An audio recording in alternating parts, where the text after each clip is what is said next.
LV Prasad అన్న, సవాంగ్ అన్న, రమేష్ అన్న, నీరబ్ కుమార్ అన్న, ఇప్పుడు సాయి ప్రసాద్ అన్న.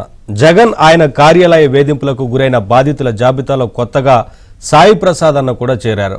రెవెన్యూ శాఖ ప్రత్యేక ప్రధాన కార్యదర్శిగా ఉన్న సీనియర్ ఐఏఎస్ జి సాయి ప్రసాద్ను ఆ పోస్టు నుంచి తొలగిస్తూ సర్కారు తాజాగా ఉత్తర్వులు జారీ చేసింది. అదే బ్యాచ్కు చెందిన మరో సీనియర్ ఐఏఎస్ అధికారి అజయ్ జైన్కు అదనంగా ఆ బాధ్యతలు అప్పగిస్తూ ఉత్తర్వులు ఇచ్చింది. తదుపరి ఉత్తర్వులు ఇచ్చే వరకు ఆ పోస్టులో ఆయనే కొనసాగుతారని సీఎస్ పేర్కొన్నారు.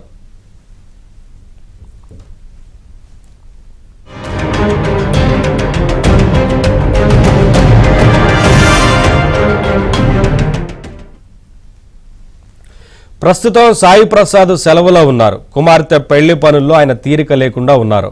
ఇటు సీసీఎల్ఏగా అటు రెవెన్యూ ప్రత్యేక ప్రధాన కార్యదర్శిగా ఐఏఎస్ ఇంతియాజ్కు అదనపు బాధ్యతలు అప్పగిస్తూ ఈ నెల 4న ప్రభుత్వం ఉత్తర్వులు జారీ చేసింది.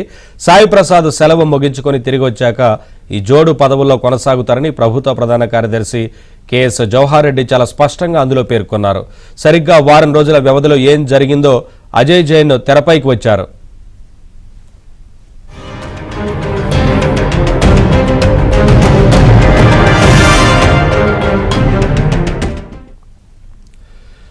జైన్ ప్రస్తుతం గృహ నిర్మాణ శాఖ ప్రత్యేక ప్రధాన కార్యదర్శిగా ఉన్నారు. ముఖ్యమంత్రి కార్యాలయంలోని ఓ ముఖ్య అధికారికి సాయి ప్రసాద్కు ఇటీవల కాలంలో తీవ్ర విభేదాలు వచ్చినట్లు తెలిసింది. తన వద్ద పనిచేసే అధికారి మాటలకే ముఖ్యమంత్రి విలువ ఇస్తున్నట్లు తెలిసింది. 4-5 రోజుల క్రితమే సాయి ప్రసాద్ను మార్చాలన్న ప్రతిపాదనలో రాగా ఎందుకో ముందుకు సాగలేదు. కానీ నిన్న సదరు ముఖ్య అధికారి పట్టుబట్టి మరీ ఈ ఉత్తర్వులు ఇప్పించినట్లు ఐఏఎస్ వర్గాల్లో జోరుగా చర్చ జరుగుతోంది.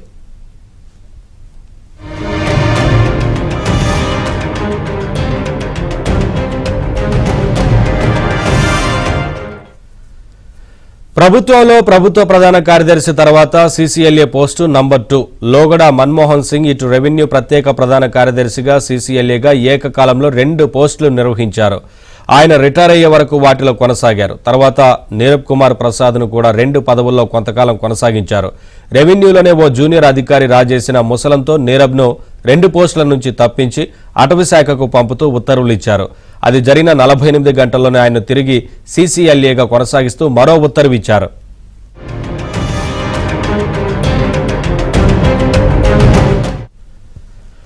కొద్ది రోజుల తర్వాత ఆయన ఆ పోస్టు నుంచి కూడా తీసేసి తిరిగి అటవీ శాఖకు పంపించారు. తర్వాత సాయి ప్రసాద్ను నియమించారు. ఈయనకు 2 పోస్టులు ఇచ్చారు. సీఎంఓ ముఖ్య అధికారితో పాటు పలు అంశాలు ఆయనకు అభిప్రాయ భేదాలు తలెత్తినట్లు తెలిసింది. తన మాట వినడం లేదని సదరు అధికారి సీఎంకు ఫిర్యాదులు చేసినట్లు సమాచారం. తొలుత జగన్మోహన్ రెడ్డి పట్టించుకోలేదు. ఇప్పుడు మాత్రం సాయి ప్రసాద్ సెలవులో ఉన్న సమయం చూసి ఆయన్ను రెవెన్యూ నుంచి తప్పించడంలో ఆ అధికారి విజయం సాధించారు.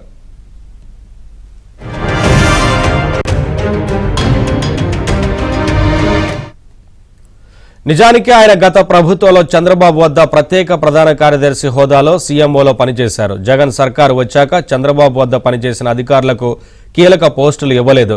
కానీ సాయి ప్రసాద్ను తొలుత విద్యుత్ శాఖలో, ఆ తర్వాత రెవెన్యూలో నియమించారు.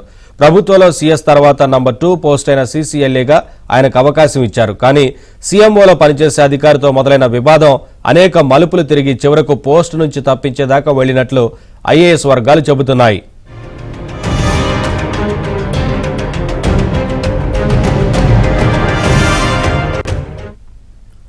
గతంలో సీఎస్గా పనిచేసిన ఎల్వి సుబ్రహ్మణ్యం, డీజీపీ గౌతమ్ సవాంగ్, ఆర్థిక శాఖ special CS PV Ramesh, special CS Nirab కుమార్లను రాత్రికి రాత్రే బదిలీ చేసిన జగన్ ఇప్పుడు సెలవులో ఉన్న సాయి ప్రసాద్పై గురిపెట్టారన్న చర్చ ఐఏఎస్ వర్గాల్లో సాగుతోంది.